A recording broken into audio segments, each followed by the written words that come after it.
Hi everyone, my name is Meg Driver and I am the Collections and Loans Officer at Museums of History. Begin by acknowledging the traditional owners of the lands on which we're meeting on today. I am coming to you from the lands of the Gadigal people of the Eora Nation. I pay my respects to elders past, present and emerging and celebrate the diversity of Aboriginal peoples and their ongoing cultures and connections to the lands and waters of New South Wales. Today, I'll be talking about managing inward loans using the Vernon Activities module. I'll be focusing on our current major exhibition, the People's House, Sydney Opera House at 50, and some of the key features of the Activities module that I frequently use to help manage large-scale exhibitions. I'll also share a few object highlights from the exhibition and talk through the challenges and quirks of the project. But before I get into the finer details, for those of you who haven't heard of Museums of History New South Wales, we are a state cultural institution that was established in December last year. MHNSW brings together the historic houses, museums and collections previously in the care of Sydney Living Museums and the vast archives and records of the New South Wales State Archives collection. Pictured here are the group of museums, historic places and collections that we care for. Our aim is to bring history to life and to tell diverse stories about our social, cultural and political histories and identities.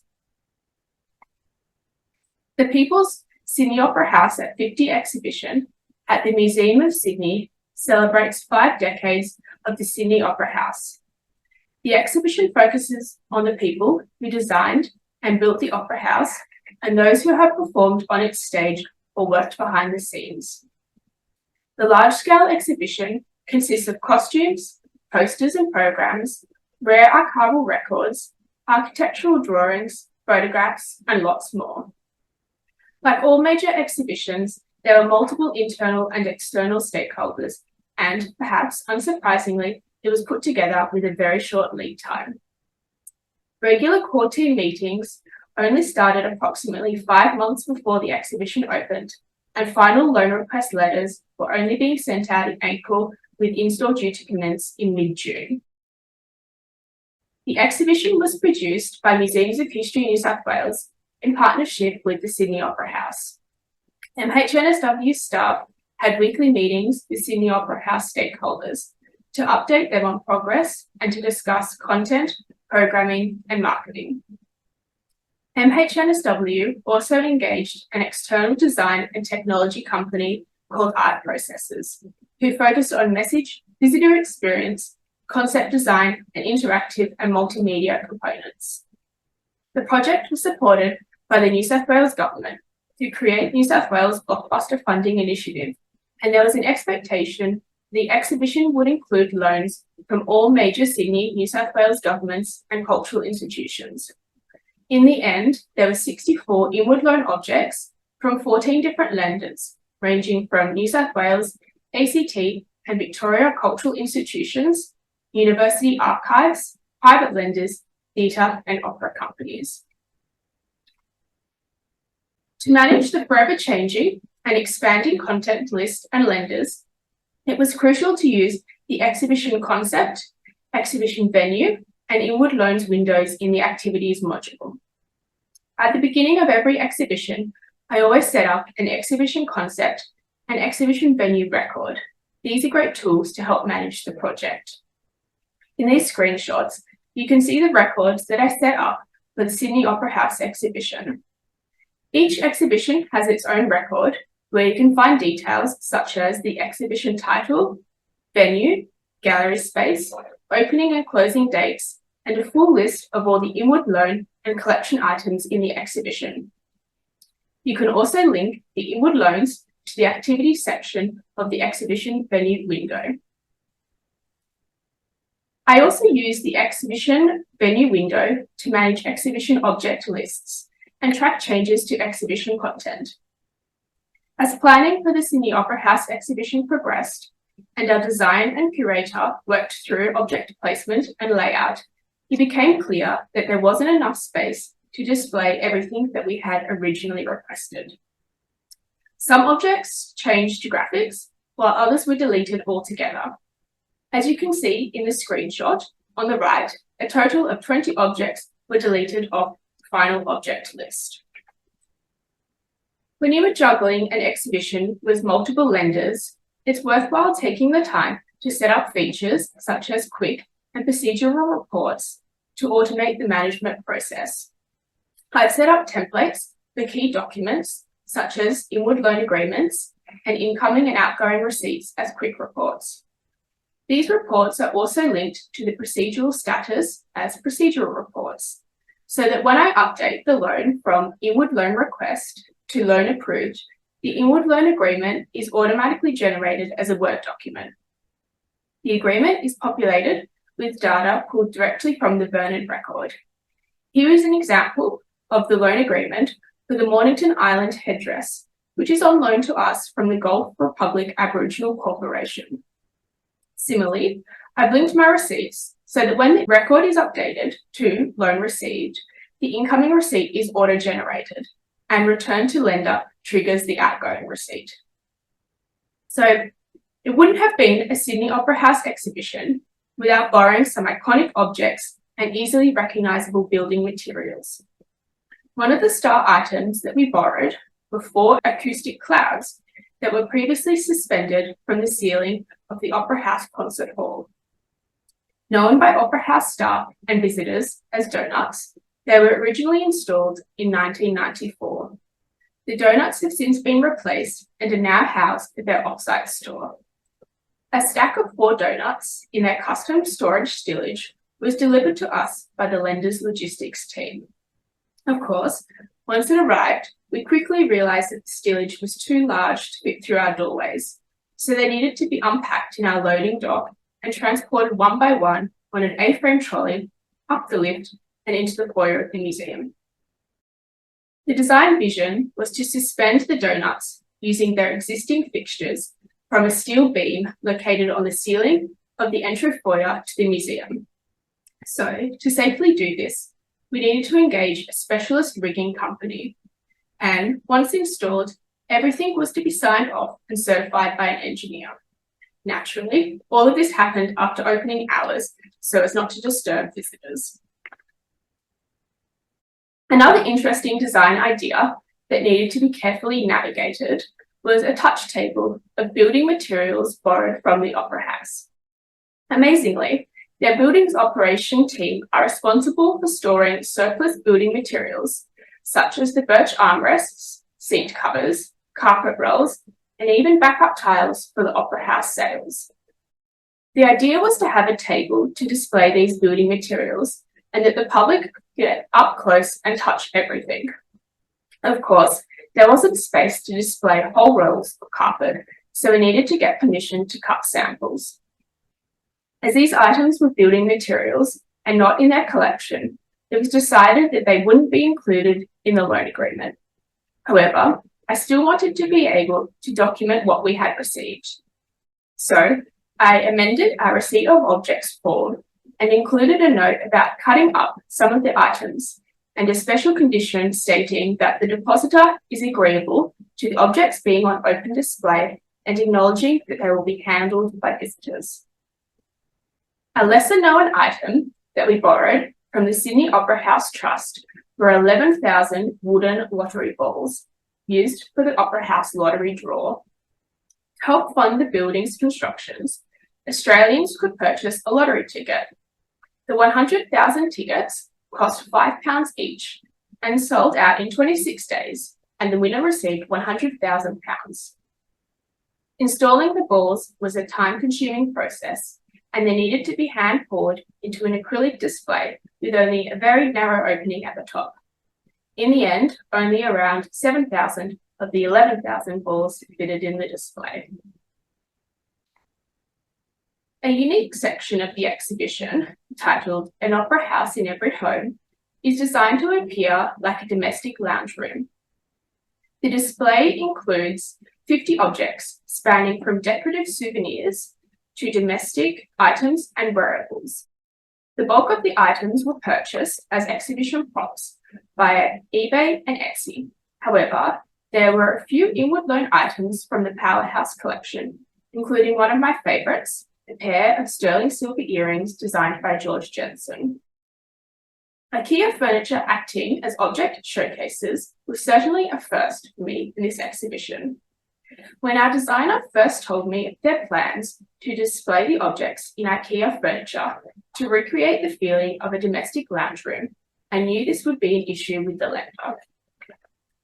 So, as a compromise, and to keep everyone happy, we designed a custom-made showcase in the shape of a coffee table, which is enclosed with an acrylic top.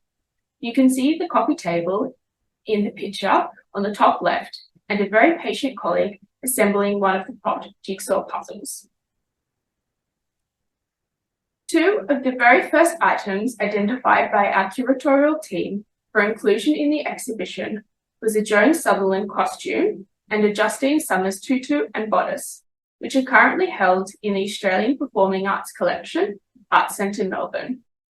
Conversations with ACM started in October last year, and the loan negotiation process took several months and involved detailed discussions around display, freight, crating, and installation requirements.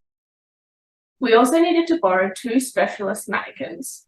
One was a purpose-built to display Joan Sutherland's costumes, and the other in a ballerina pose. There was lots of back and forth deciding on the mannequin for the tutu and bodice, and much discussion around what pose would best fit inside the showcase. Working closely with their registration and conservation staff, arrangements were made for a custom crate to house the loan items. The packed crate then travelled from Melbourne to Sydney. Due to the significance and complexity of the costumes, it was necessary for ACM's senior conservator to attend and dress the mannequin during exhibition install. Very late in the exhibition development phase, it was flagged by the digital team that they would like to film the install process of several key objects. One of these objects was the Joan Sutherland costume. We only had limited install hours as the courier was flying up and back from Melbourne in the one day. The entire process was filmed from unpacking the crate, condition reporting each component, and carefully dressing the mannequin. Due to the weight and delicate nature of the costume, dressing the mannequin involved many hands, and the whole process took around 2 hours to complete. Another last-minute request came from our marketing team to digitise the inward loan items prior to exhibition install. As the objects were predominantly 3D items, the shoot needed to happen at our off-site collection store.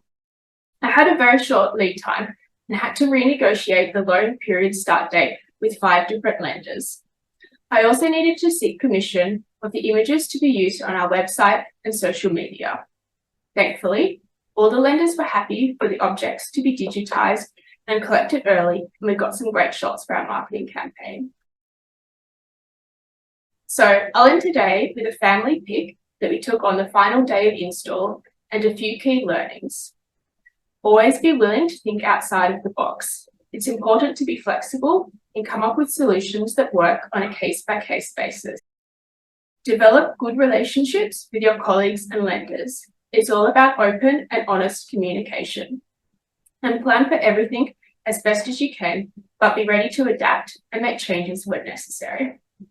The Vernon Activities module is a great tool that can help you to keep on top of things and manage all those conflicting deadlines. So finally, thanks to Vernon for asking me to present and for everyone listening in today.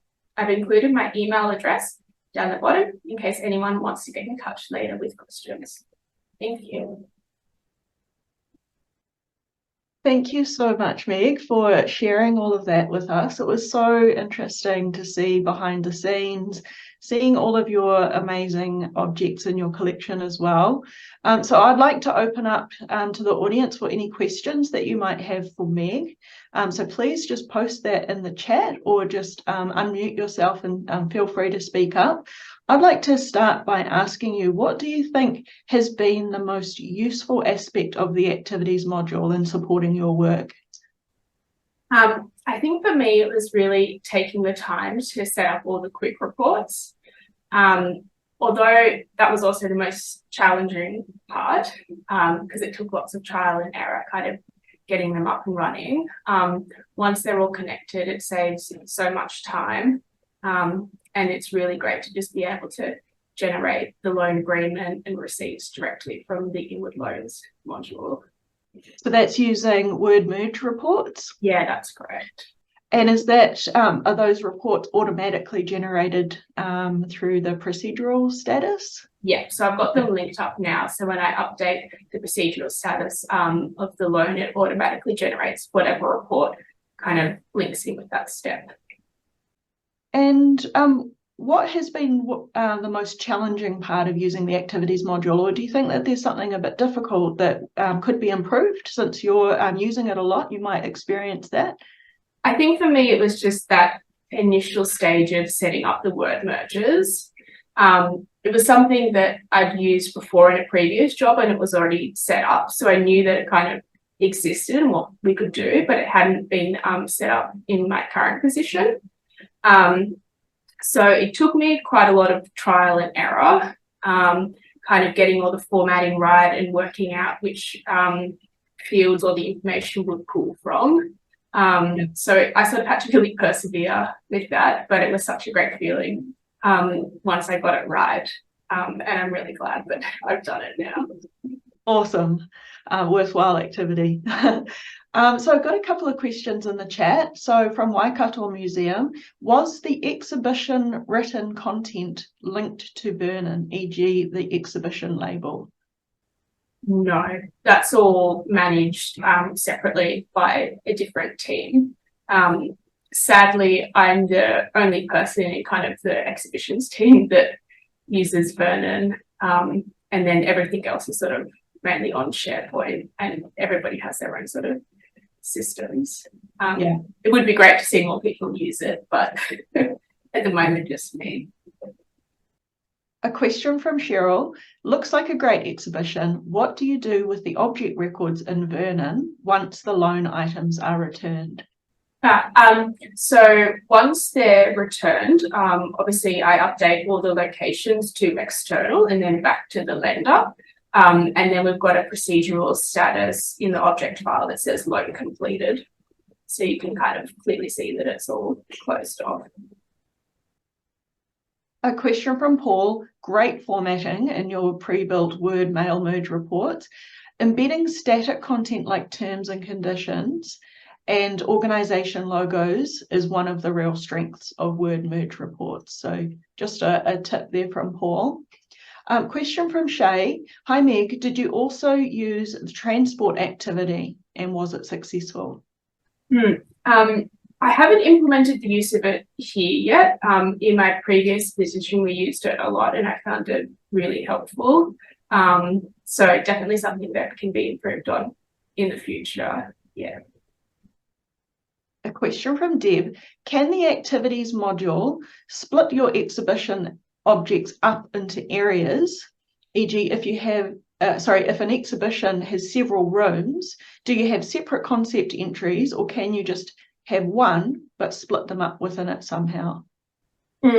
I sort of thought about that for this exhibition. Generally, our exhibitions are only in one gallery space, but this time it was across the whole level of the exhibition and across different gallery spaces. I was working really under the pump on this one and didn't have enough time to kind of set up. What I was thinking of doing was setting up different exhibition venues for each location.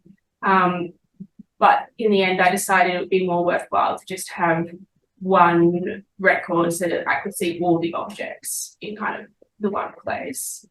I guess the other way you could do it was to have this, so I have the specific locations when I'm updating them, so it'll be assigned to whatever gallery space it's in.